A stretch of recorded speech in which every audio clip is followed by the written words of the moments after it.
Hi, I'm Jeffrey Anderson, Senior Lecturer at Ohio University's College of Business.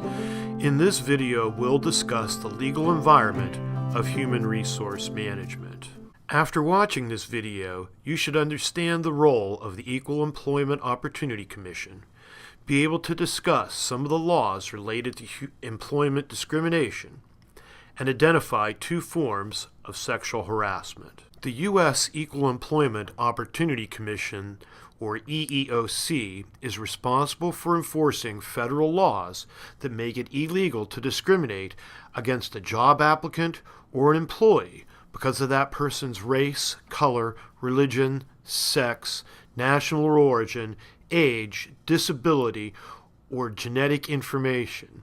It is also illegal to discriminate against a person because the person complained about discrimination, filed a charge of discrimination, or participated in an employment discrimination investigation or lawsuit.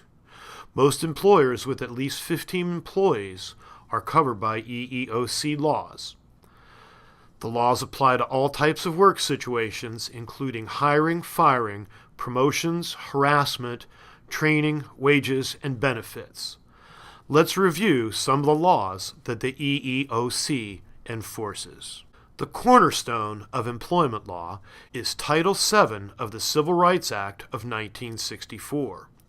This law makes it illegal to discriminate against someone on the basis of race, color, religion, national origin, or sex. The Pregnancy Discrimination Act was an amendment to Title VII, making it illegal to discriminate against a woman because of pregnancy, childbirth, or a medical condition related to pregnancy or childbirth.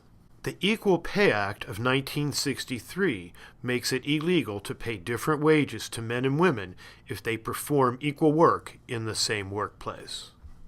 The Age Discrimination in Employment Act of 1967 protects people who are 40 years or older from discrimination because of age. Title I of the Americans with Disabilities Act of 1990, or ADA, makes it illegal to discriminate against a qualified person with a disability in the private sector and in state and local governments.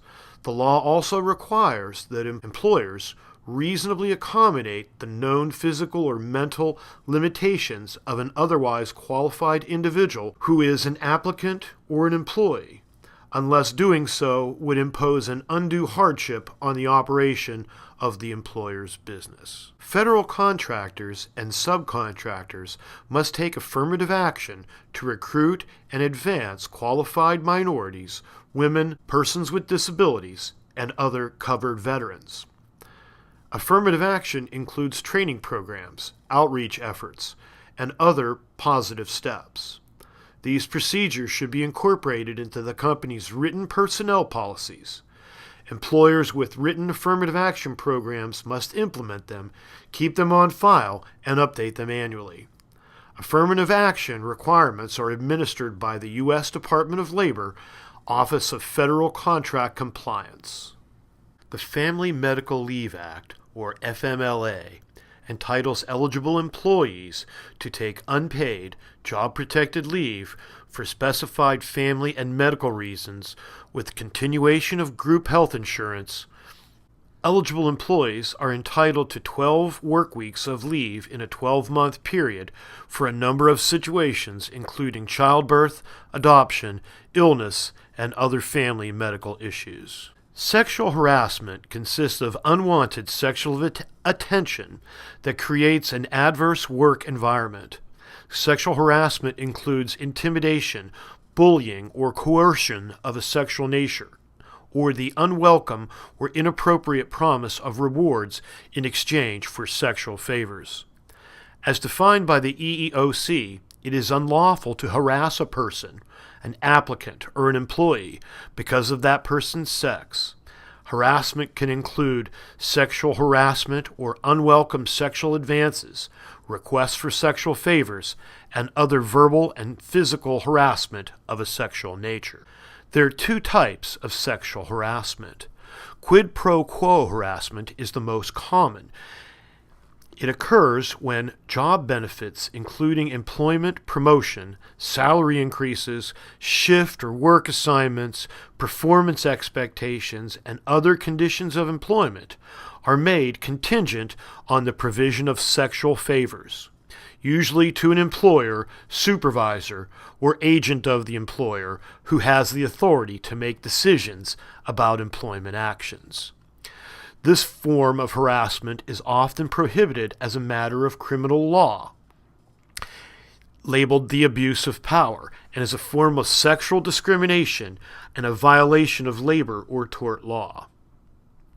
The second type of harassment is a hostile work environment, where employees in a workplace are subject to a pattern of exposure to unwanted sexual behavior from persons other than the employee's direct supervisor, where supervisors or managers take no steps to discourage or discontinue this behavior.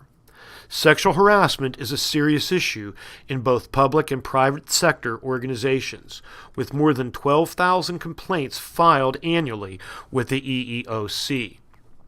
More than 15% of complaints were made by males. Settlements, in some of these cases, include a substantial cost to the companies in terms of litigation. It's now estimated that sexual harassment is the single largest financial risk facing companies today. In this video, we reviewed a number of employment laws.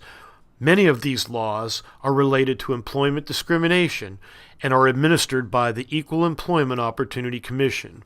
We talked about Title VII of the Civil Rights Act of 1964, the Pregnancy and Discrimination Act, the Equal Pay Act of 1963, the Age and Discrimination in Employment Act of 1967, and the Americans with Disabilities Act of 1990. The EEOC also investigates complaints of sexual harassment, which includes any unwanted sexual attention.